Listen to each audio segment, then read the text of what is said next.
Purple Rain Anderson. Horas, professora. Bom dia. Bom dia.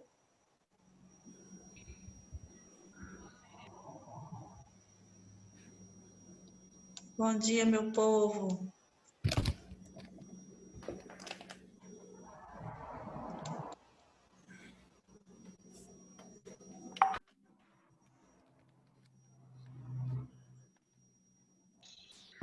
Bom dia, Tati. Tudo bem? Tudo bem, Josué? E tu? Tô bem também. Tá bom. Bianca, você por aqui. Né? Nossa, Anderson, eu quase não assisto aula, né, Anderson? Mostrando a cara, assim, acho que é a primeira vez, Bianca. Nossa, professora, as suas últimas aulas todas eu tô ligando a câmera. É, então Boa. desculpa. Agora Bom minha dia, parceira professora. tá sendo a Ana Luísa. Toda aula que tem, ela tá comigo, com a câmera ligada. É nóis, viu? Eu não assisto sem deixar ligada. Hoje eu assisti na do Wilson porque eu tava de pijama ainda. Ô Anderson, você é um cretino, né? O que eu fiz, Eu tô em é. todas as porras das aulas também. E você fala da Ana Luísa só. Mas tu é vivo e morto, miséria. Tu aparece em umas, sumi em outras. Isso, cara, é só essa semana que eu não vim, não apareci direito. Agora a aula de Agorinha, hoje, meu amigo. Josué, agorinha você tava aparecendo, agora você sumiu? Aí, Ai, tá vendo? Tati, eu tô. Ah, Nem. Calor demais, eu tô sem camisa. tudo Vai bem. ficar assim mesmo, Tá por bom. enquanto. Beleza, tem problema não. Mentira, é porque ele tá com vergonha, né, Josué? Ou foi foda, né? Vou até aparecer aqui pra me retratar. Nossa, que Vergonha do quê? O que, sacanagem. que ele fez? Uai, Tati, a galera ia ter uma. Tipo um roleplay hoje na aula do Wilson, que a gente tinha que acusar um psicólogo que a gente assistiu num filme. Que o cara faz um monte de cagada lá, e aí a gente teria que acusar esse psicólogo como se a gente fosse advogado de Tipo um acusação e de júri. defesa, né? Que filme que É é isso. esse? Chama O Psicólogo mesmo. Só que o cara é O psiquiatra, não entendi. psicólogo doutor está fora. Ah. Ah, Aí a menina, não lembro que menina que foi, ela tinha ficado com a parte de defender o cara ou atacar o cara. E aí ela falou que não ia poder comparecer na aula. Eu falei, não, eu faço a parte então. E não acordei. Ai, eu esqueci de pôr o celular pra acertar. despertar. Acordei 9h20 da manhã. Eu falei, Gente. cacete. É a vida, né? Foi Bom, e sem aí você vai querer. justificar para a menina depois o quê? Que você dormiu. Nada, eu só falei, eu mandei mensagem no grupo hoje da sala. Falei, gente, eu queria me Ah, desculpar aqui, eu sou um bosta mesmo, não acordei. Não acordei, vocês podem me crucificar aí que eu mereço. e aí, como é que foi? Teve roleplay ou não? Sem o Josué? Ah, com certeza teve, né? Teve? O Aí. professor Teve sim, professora. colocou, em vez de tipo, ser uma pessoa da acusação, foi o resto todo na acusação e a Edilane na defesa, coitada. Tadinha. E Coitada. ela me mandou mensagem ontem falando assim, velho, você, pelo amor de Deus, troca comigo, porque esse cara só faz cagada, como é que eu vou defender esse cara? Falei, desculpa aí.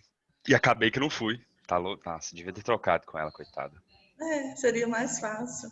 Esse filme tem na Netflix? Não conheço esse filme, não. Não. Ele é com o Kevin Spacey. Bom, Deve ser velho. deve Onde ser vocês bom. arrumaram ele? Ela me Professora. mandou um link pra assistir online aqui. Você quer que te manda? Eu vou Quero. procurar aqui e eu te mando. Quero. Como era o nome da menina mesmo? Amanda? Depois eu vou lembrar aqui e eu te mando, Tati. Agora eu não tô lembrando de cabeça, não. Ok.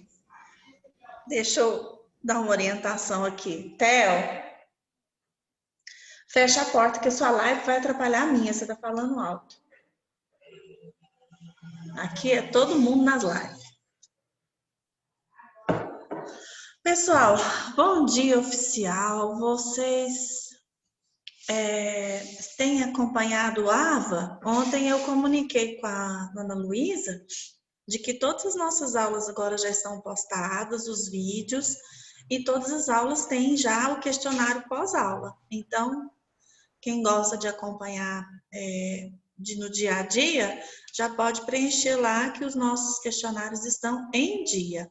Não coloquei o da aula de hoje, mas vou colocar logo. Acredito que hoje mesmo eu consiga colocar, tá bom? De acordo com o nosso plano de ensino, hoje a gente tem que estudar, a gente tem que conversar sobre crença, sobre perseverança de crença e também sobre memória, percepção e memória. Não no sentido de processos básicos, vocês já estudaram percepção e memória nos processos básicos, né? Como que o nosso cérebro ativa, como que a gente consegue perceber, quais são os tipos de percepção, quais são os tipos de memória. Não vai ser desse molde, vai ser outro viés, outra forma de perceber a questão das memórias. Inclusive, o artigo que a gente vai acompanhar é um estudo sobre as falsas memórias. Ele está tanto no Liceu quanto no AVA, um link para o artigo, para vocês poderem ler e também fazer as atividades depois, e também para acompanhar a aula de hoje. Bom, quando a gente fala de crença e perseverança de crença, no livro de Psicologia Social do Myers, agora eu tenho chegou... No capítulo 3, fala sobre crença e julgamento social. Aí eu pergunto para vocês, gente, o que é crença? Porque quando alguém fala assim, vamos estudar dentro da psicologia social a respeito de crença. Como assim? O que é crença? Não está falando de crença religiosa, a gente já pode descartar isso aí. O que vocês imaginam? Vamos lá? Vamos participar? Comportamento estabelecido por regra. Uma regra? É o que eu penso. Mais interno ainda do que regra, porque não é necessariamente estabelecido socialmente. Estabelecido culturalmente, né, também. Sim, é culturalmente, mas existem as crenças individuais. Então, não é um comportamento social coletivo. Tem a ver com valores? Sim, tem a ver com valores. Aquilo que a pessoa vivencia, né? Ela acredita que ela pratica. Vamos para o verbo, gente. Crença. Aquilo que a gente acredita. A gente que tem algumas verdades da gente. Nós não temos as nossas verdades. A gente não criou isso em algum momento da nossa vida. É uma verdade para mim? Premissa de verdade, correto? O que, Anderson? Uma premissa de verdade. Sim, é a minha verdade, que é diferente da verdade do outro, e que a gente só tem condição de discutir sobre isso quando a gente tem maturidade, porque às vezes quando a gente é mais novo e o outro apresenta a verdade dele, eu não concordo, eu apelo, eu acho ruim. Tipo Papai Noel mesmo. A criança que acredita que existe o Papai Noel, ela briga com o outro quando o outro diz que o Papai Noel não existe. Então, ela fica brava. O termo cultural, a crença é um estado psicológico. Não sei se a gente pode dizer desse jeito. Porque a verdade não é individual? Sim, a verdade... Então seria um estado. É uma questão ela é individual, mas na verdade, como eu acabei de dar o exemplo do Papai Noel, ela foi ensinada. Né? Ela não brota. No contexto cultural. Sim, ela não brota do nada. Eu não crio. Bom, na verdade, existem algumas pessoas que criam algumas verdades próprias e vão, inclusive, criar teorias baseadas nas suas verdades. Mas nós estamos falando de um contexto onde a crença é aquilo que a gente acredita, aquilo que a gente percebe no nosso dia a dia, baseado na nossa experiência de que é uma verdade. Por exemplo, culturalmente existem algumas crenças populares, né? Por exemplo, não pode misturar leite com manga. Isso é uma crença popular.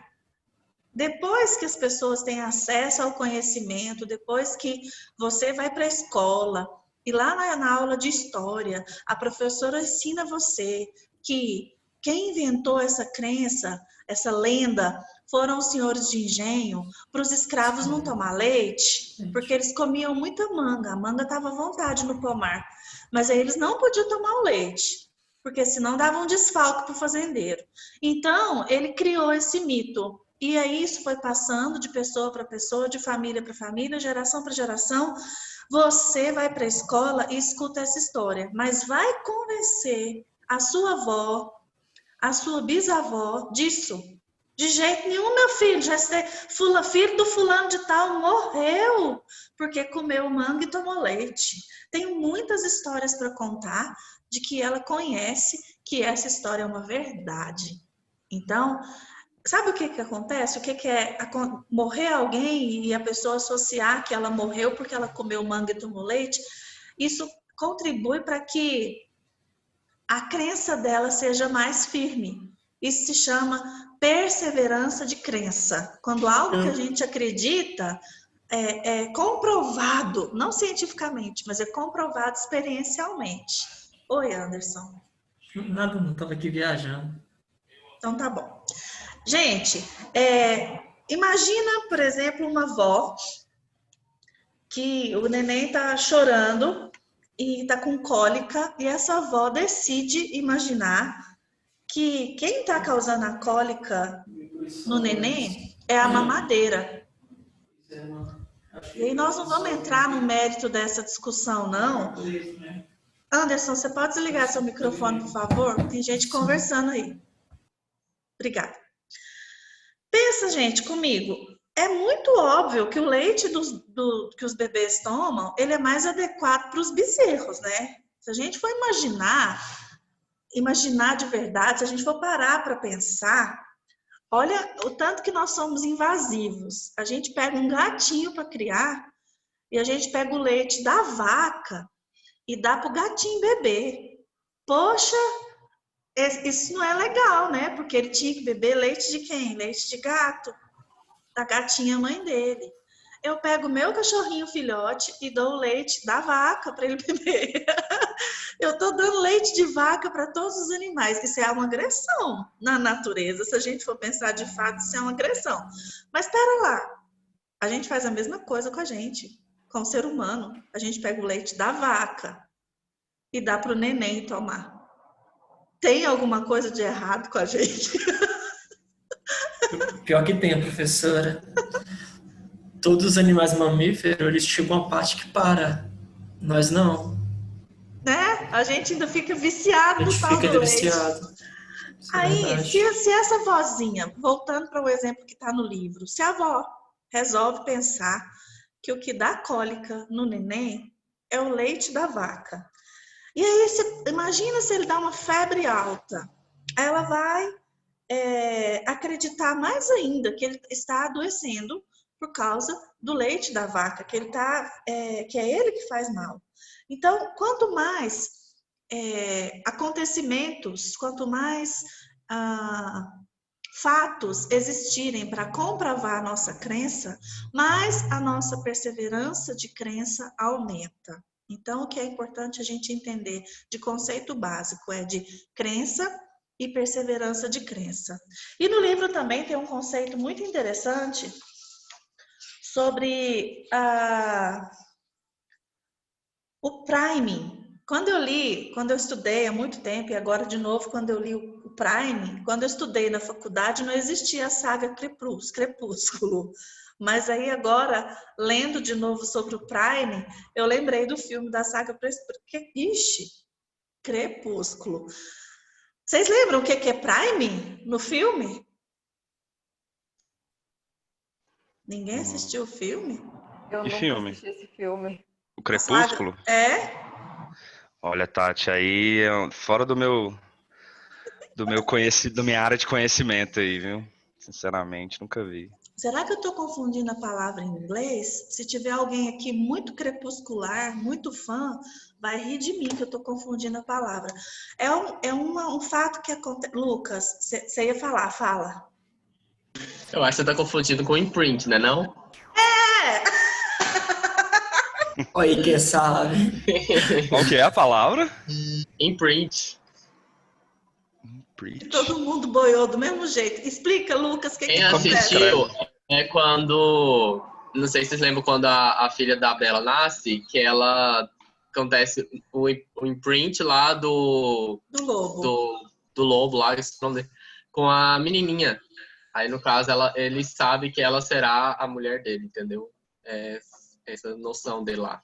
É uma cena meio Não, doida, beleza. que não tem nada a ver com o exemplo que eu ia dar, mas eu não sei por que as duas palavras me confundiram. Esquece, se eu pudesse cortar esse pedaço do vídeo, eu cortava. Mas eu vou para o YouTube dando rata mesmo, tem nada não. O priming é o seguinte, é um processo que ativa as nossas associações de memória. Geralmente, a gente tem na nossa mente uma rede de memórias, onde a gente associa objetos, a gente associa, classifica por tipo de animal, a gente classifica por tipo de flor, a gente classifica por gênero, enfim, nós temos algumas variáveis na nossa mente que fazem a nossa memória funcionar com essas associações. Nosso sistema de memória é uma rede de associações. Essa rede de associações é que a teoria chama de priming, que ele desperta ou ativa algumas associações à medida que a gente vai se deparando com palavras novas, com histórias novas, com cenas novas, experiências novas.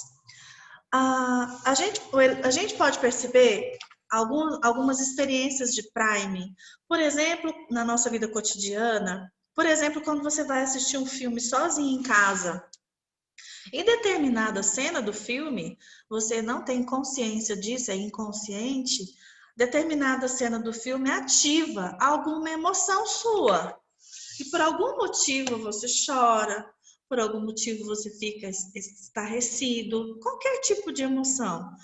Ou aquele filme produz em você um certo receio, um certo medo, e de repente se faz um barulho de geladeira na cozinha, você fica com medo, imagina até que tem alguém na cozinha, né? A gente associa, o nosso cérebro faz essa associação. Se a gente começar, por exemplo, a contar muitas histórias de violência, uma criança, um adolescente, um jovem, que está jogando jogos de violência, ou está ouvindo histórias de violência, ou vendo filmes de guerra, ou de sangue, de violência. Essa pessoa vai para a rua, ela vai para a escola, ou vai para o trabalho, qualquer empurrão, ela já parte para a briga, ela está pronta para a guerra, porque ela está com aquilo acessado na sua memória mais recente. Então, é a reação mais espontânea que ela tem, está associada à sua memória recente. Então, assistir violência ativa as pessoas, inclusive, a interpretar as situações de uma maneira equivocada. Às vezes, eu posso estar tão impressionado com determinada cena ou com determinado assunto, que eu vejo esse assunto, eu vejo esse tema, onde eu vou? Eu tenho um exemplo no dia a dia para contar para vocês. Eu tenho uma paciente que ela deseja há 9 meses engravidar e já deixou de usar todos os métodos contrários à gestação e está tentando há 9 meses, porque já fez 2 anos de casada e ela e o marido querem muito ter um filho. E não engravida. Já fez exame, já fez uma investigação, não tem nenhum problema físico, tá tudo ok e não engravida. Ela tá com isso tanto na cabeça que na concepção dela, todas as amigas dela ou todos os conhecidos no Instagram estão ficando grávidas. Ela fala, eu só vejo gente grávida. No meu trabalho, toda hora chega uma grávida. Eu fico recebendo notícia de alguém que ficou grávida toda hora. Eu falei assim, calma, você está associando, porque você está com isso muito forte na sua mente. Então, você está esperando isso acontecer e você está recebendo essas notícias como se fossem muito recorrentes, mas na verdade é porque a sua atenção está voltada para isso. Então, Fala. Tati, eu tava assistindo um episódio de um documentário hoje sobre esses truques da mente, né? Hoje não, desculpa, ontem. E aí, num deles, o cara fala assim, fica muito fácil de você achar um carro vermelho quando você tá pensando num carro vermelho. Eu ia dar exemplo do carro do Fusca Azul.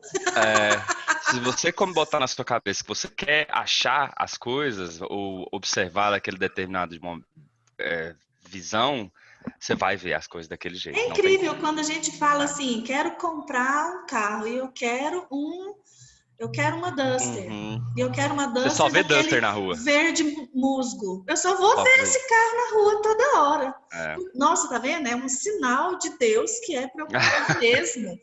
O cara Eu só vê vejo todo esse dia, né, Mário? carro. Todo dia, os mesmos carros. Aí agora, não, agora é um enviado de Deus. É um sinal de que eu tenho, que é resposta mesmo para mim, que eu tenho que comprar esse carro. A nossa mente, portanto, a nossa memória ativa, faz essas associações. Isso tudo que a gente está dando exemplo são experimentos na vida da gente de priming, de situações onde a nossa memória ela é ativada por causa dessas associações. Um outro exemplo interessante que o livro traz para o Prime é que para muitos estudantes de psicologia, quando vocês vão ler sobre transtorno psicológico, automaticamente ativa no cérebro de vocês uma maneira de começar a se auto-interpretar. Vocês ficam buscando esses sintomas em vocês. Nossa, é mesmo? Eu sinto isso. Eu sinto aquilo. Ou de vocês mesmo, ou de alguém próximo. Coitada da família, do estudante de A Bianca psicologia. postou um vídeo. Foi ontem. A gente tá estudando transtorno de personalidade, né? Como que Aí é a esse Bianca vídeo? postou esse vídeo. Ela começa a ler e tudo que ela lê, ela, ai meu Deus, eu tenho isso, eu tenho aquilo. Exatamente esse exemplo. Isso chama Prime, é um efeito que aparece na nossa mente quando a gente recebe algum estímulo. E de uma maneira subliminar, a gente começa a perceber ou a tentar perceber onde estão essas associações. Um choque elétrico que é muito fraco para ser sentido, ele pode aumentar a intensidade percebida de um choque posterior. Quando você está esperando tomar um choque, o choque é fraquinho. Quando você está esperando, porque você está alerta. Mas se você não está esperando tomar um choque, qualquer faísquinha já faz, como diz meus filhos quando eu era pequeno, faz aquele ventão. E a gente sente raiva, né? Nossa, eu morro de raiva de tomar choque. Misericórdia. Poucas coisas me fazem xingar. E o choque é uma delas. Porque é uma sensação de muito ruim. Inclusive, tem alguns procedimentos estéticos que usam rede de choque para fazer ativação de músculo. Eu falo, para toda vez que eu vou fazer qualquer procedimento, eu falo, estou fora de choque. Pode fazer qualquer coisa, agulha, massagem, mas choque não. Todo mundo morre de rir. Gente, eu tenho que descobrir na minha infância se eu tomei um choque avassalador ou se eu tive uma experiência assim, porque o choque é muito forte. Para cada pessoa, existe não gosto de usar essa palavra porque ela está na moda, mas não veio outra na minha mente agora. O tal do gatilho. Para você associar as suas memórias a alguma experiência anterior que você teve. Então, baseado nisso, baseado nessa pequena introdução que a gente acabou de fazer sobre o que é crença, o que é perseverança de crença e o que é prime, que tem aqui nesse capítulo que eu acabei de mostrar para vocês, a gente vai conversar agora sobre as falsas memórias. Antes de eu compartilhar a tela e mostrar o artigo para vocês e a gente conversar sobre ele, eu lembro que quando a gente estava com vocês em desenvolvimento 2, ou desenvolvimento 1, eu não sei, eu falei para vocês sobre uma forma de explicar a falsa memória. Lembra da câmera na testa? Que eu expliquei para vocês? Que quando a gente é criança, a gente lembra das coisas. Aí eu falei para você, ó, se você lembra e você tá naquela cena, você vê você, essa memória é falsa, porque a gente não vê a gente mesmo fazendo as coisas, a não ser que a gente esteja fazendo algo na frente do espelho. Aí a gente vai ter uma memória, porque a gente se viu tendo aquela ação.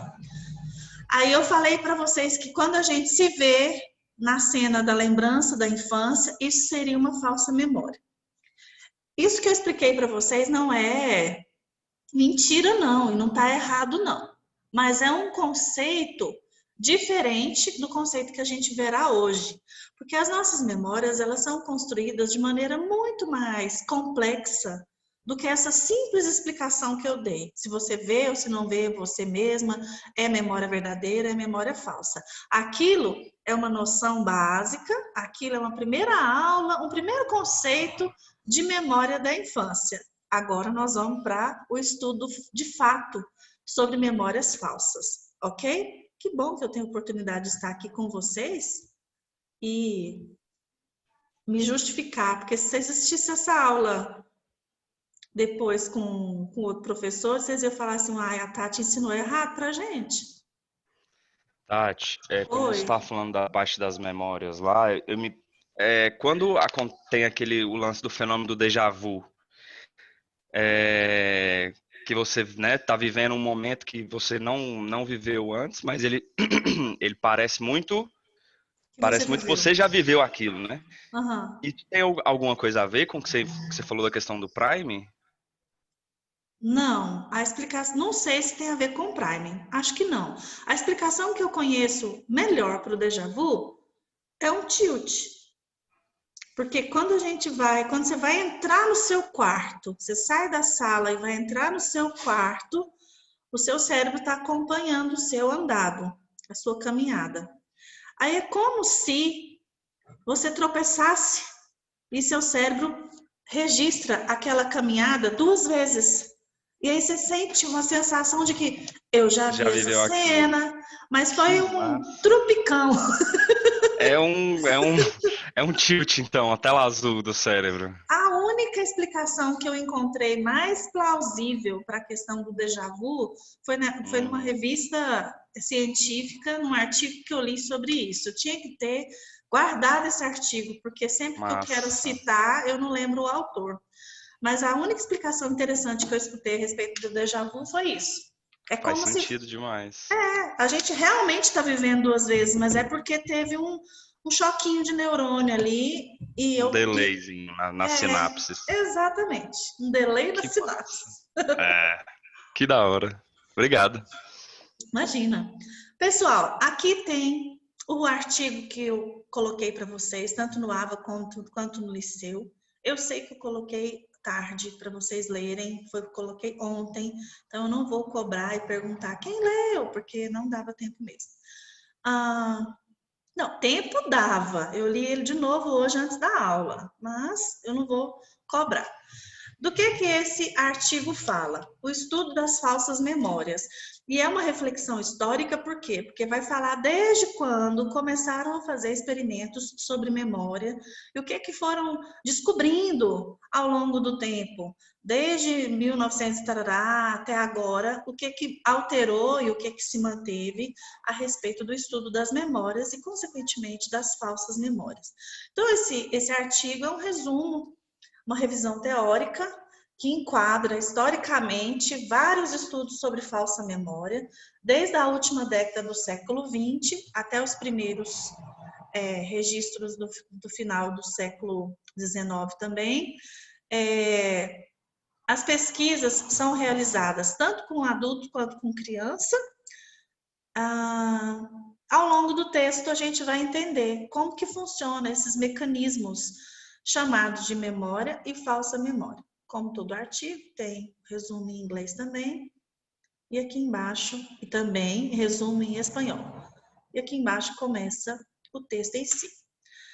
Então, quando a gente fala de memória, a primeira coisa que a gente tem que pensar é que a nossa memória, ela tem uma natureza de reconstruir. Ela não é semelhante ao que o exemplo que eu dei lá na outra aula de desenvolvimento, a uma câmera de vídeo. A gente não grava os acontecimentos da nossa vida, todas as experiências, a gente não está gravando como uma câmera de vídeo. Ou seja, ela não é tão confiável como se fosse um vídeo. Porque quando você vai... teve um acidente de carro ali, bateu, está na porta da clínica. Vou puxar aqui na câmera para ver como que foi. a câmera de vídeo me mostra exatamente o episódio. E eu tenho condições de tomar algumas providências baseadas naquele vídeo. Nós não podemos confiar tanto assim na nossa memória. A nossa memória ela é falível. Ela é cheia de falhas no sentido de que quando a gente não se recorda de alguma coisa, o nosso cérebro é bem espertinho e a gente preenche as lacunas. Ou a gente preenche as lacunas do jeito que a gente achar mais legal, tudo é inconsciente. Ou a gente preenche as lacunas de acordo com o que nós já conhecemos, porque de repente você está escutando uma história que vai acontecer daqui a pouco no decorrer do artigo, teve uma experiência assim, alguém está te contando uma história e tem um pedaço da história que você não entende. E aí depois você tem que contar a história. Aí para você não ficar de bobo na história, o que é que seu cérebro faz? Preenche aquela história de um jeito seu, de que você entendeu daquele jeito. Então, a nossa memória, a primeira coisa que a gente tem que pensar, ela não tem essa natureza reconstrutiva. Ela não é um sistema de câmera confiável que grava e mais tarde a gente pode voltar lá e rever. Pode prestar. Oi. Uma das experiências que tem na infância é o telefone sem fio, onde passa criança, chega no final totalmente diferente. Sim, a percepção. No caso, isso aí é uma situação de percepção e não de memória, Anderson. Porque eu percebo, eu ouço de acordo com as minhas percepções, de acordo com os conceitos que eu já tenho. Então, se a palavra que eu ouvi, eu não entendi, eu completo aquela lacuna. Mas a memória seria algo que eu preciso resgatar depois. E aí, como que eu resgato depois se eu não entendi? Aí o nosso cérebro preenche aquela lacuna da forma como ele achar mais plausível, da forma que ele achar mais interessante. Então, a primeira coisa que a gente tem que entender nessa pequena introdução é de que a nossa memória ela é falha e nós não podemos confiar cegamente na nossa memória. E falsa memória? O que é falsa memória? As falsas memórias, elas se referem a algumas informações que a gente não viveu, nós não tivemos aquela experiência, não aconteceu aquilo, e a gente relata como se tivesse acontecido de fato. A sua mãe conta para você, ou você conta para sua mãe, teve aquele dia que a gente viajou para tal lugar. Você tá doido, menina? A gente nunca foi nesse lugar? Mãe, mas estava eu, você e meu irmão, a gente estava lá e foi assim, assim, assim. Será que eu sonhei? A gente não confia mais depois que a mãe disse que a gente não viveu aquilo, né? Então, existem vários estudos, muita gente ficou interessada em entender como que funciona isso. De onde surgem as falsas memórias? Por que surgem as falsas memórias? É por isso que desde o finalzinho do século XIX, que são os primeiros estudos que a gente vai ver aqui, já tem gente interessada em entender por que a nossa mente trabalha dessa forma. Ainda faltam 6 minutos, dá para eu falar pelo menos de um experimento aqui. Vamos lá.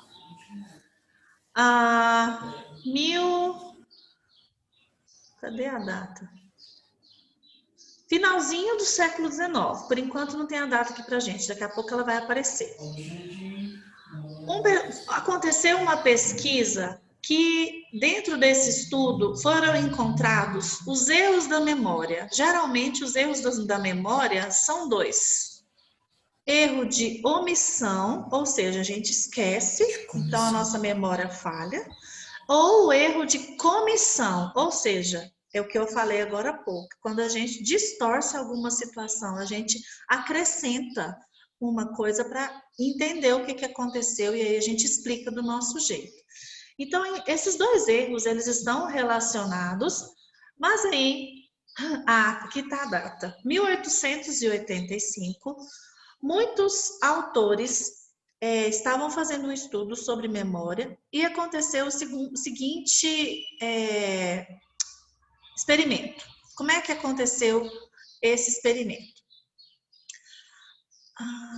Dentro de um laboratório, alguém disse para as pessoas uma lista de palavras.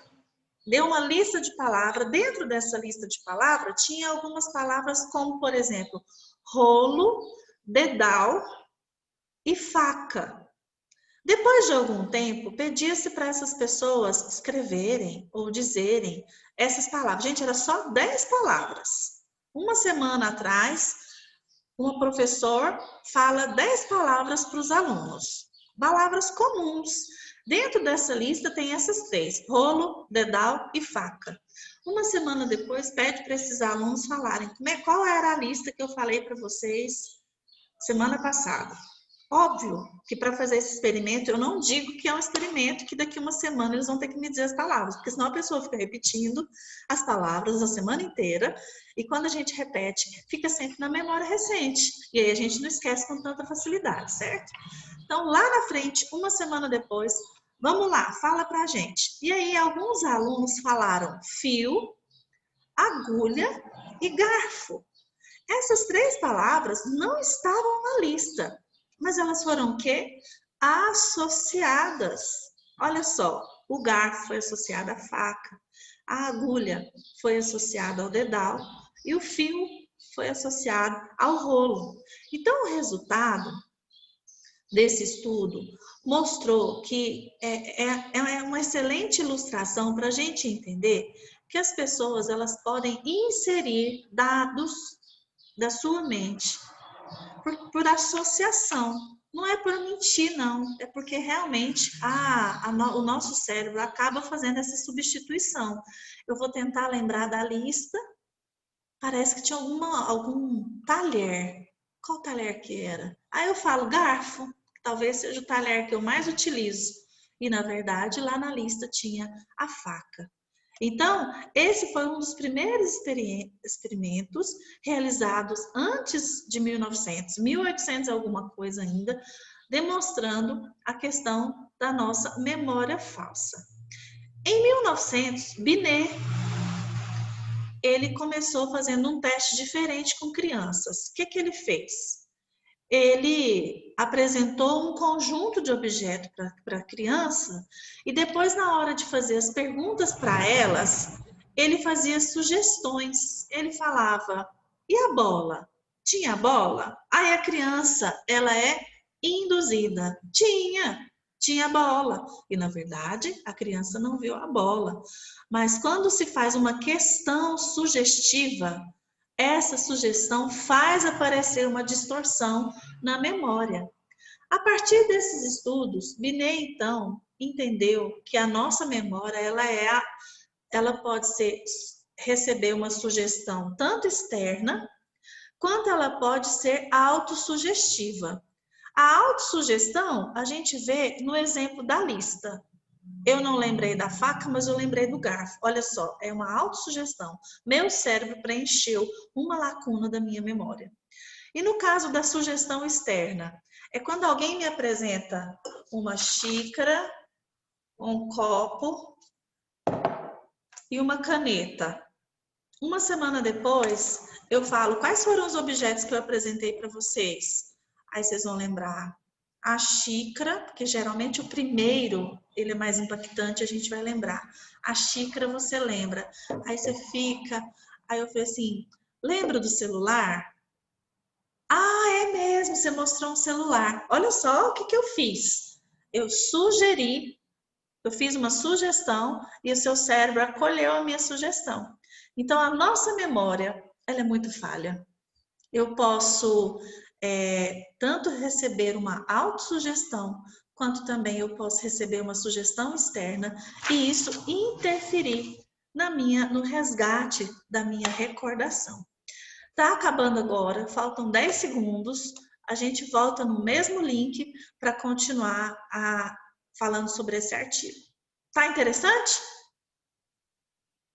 Beleza. A Alice acabou de pedir para entrar, eu não vou aceitar não, ela vai entrar no próximo.